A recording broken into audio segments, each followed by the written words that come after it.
welcome back to our channel. Make sure you hit the notification button and subscribe so that you can stay up to date with all of our latest videos. In today's video, we will be making a 2-in-1 project. We will be making a centerpiece that can also be a beautiful wreath for your door. All of the items in today's video have been purchased from Dollarama.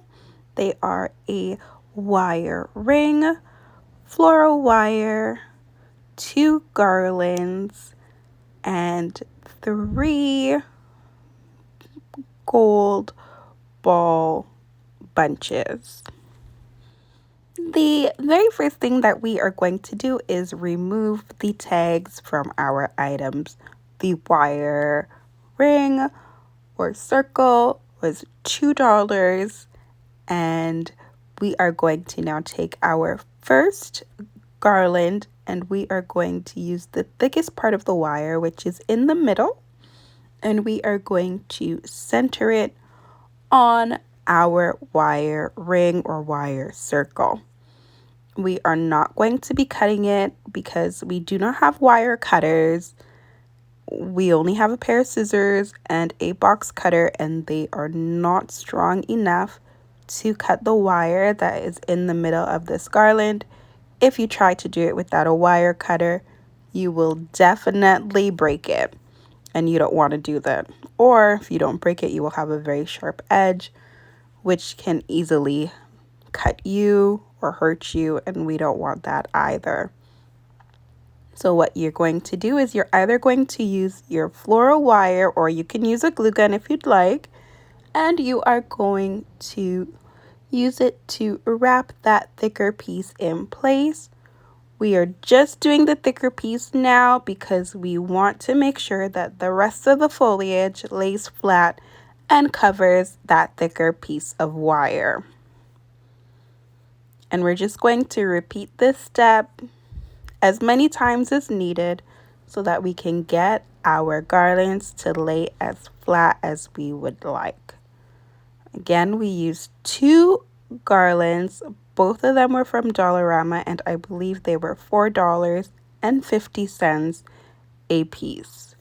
Not really much of a dollar store anymore, but it is what it is, I guess. Once you complete this step with your first garland, you can go ahead and lay your second garland in place.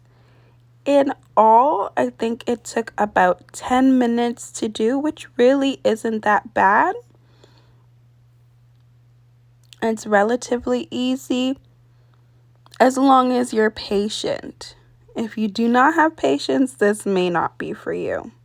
But again, we're just going to keep repeating this step with our floral wire using the thickest part of the garland. Again, if you want to, you can go ahead and use your glue gun and make it extra secure. But believe me when I say the floral wire does the trick. You can pick it up, move it around afterwards, and it will not move. Here we are, just finishing up with our first garland and going in with our second one. We are just cutting some more pieces of floral wire as we were running a little bit low. And now that we've started our second one, we are going to go in and do that same thing. This time we're going to move it over to the side just slightly so that we have the most coverage.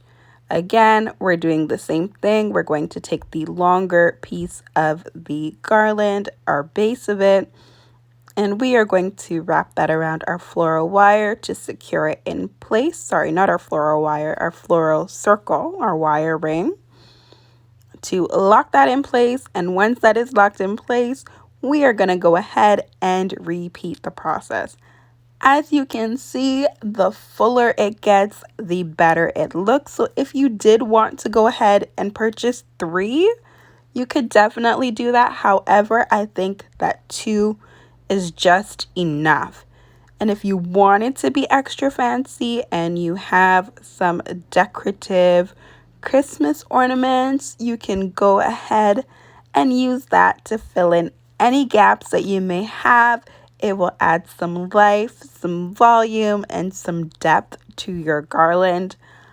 I picked this particular garland because it already had the cherries on it, it had the pine cones on it, so it's less items that you would have to buy. If you did want to just get the plain holly garland, those are $1.25, but one bag of pine cones is $2. A bag of cherries or holly is $3, and that really quickly adds up. If you were going to buy 2 or 3 of those, it makes a lot more sense to just spend the $4 on the garland because it comes with everything, including the fake snow.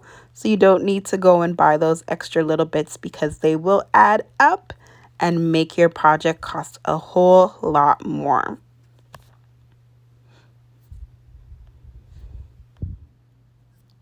Once you finally have both garlands in place, you can go ahead and take those extra pieces on the ends that are sticking out, the foliage, and you can tuck it in. So you're going to find little bits and pieces of holes or gaps. You're just going to move it around. As you can see, I am here and maneuvering it either behind pine cones or behind the holly or behind the cherries, and you are going to continue to fill it in.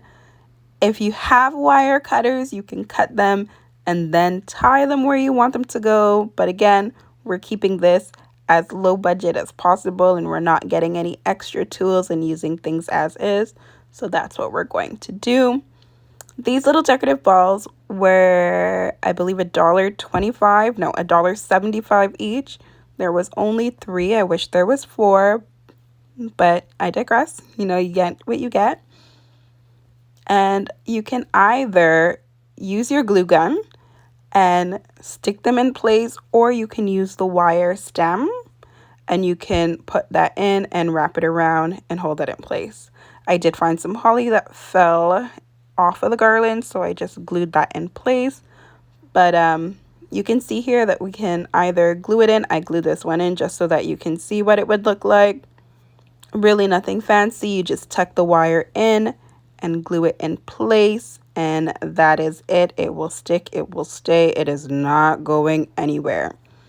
The other option, same thing. I removed some of the holly. I didn't like how the fake leaves looked, and I did the same thing and put them in. You can go ahead and just do 2 if you'd like. You can do 3, you can do 5, you can do 7 and make it look as full as you like. But this is the finished look.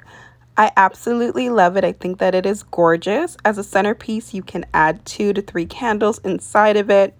If you wanted, you can add a floating candle instead of pillar candles. But that is the final and complete look. I hope you like it. I know I love it. And then you can also go ahead and use it as a wreath on your door.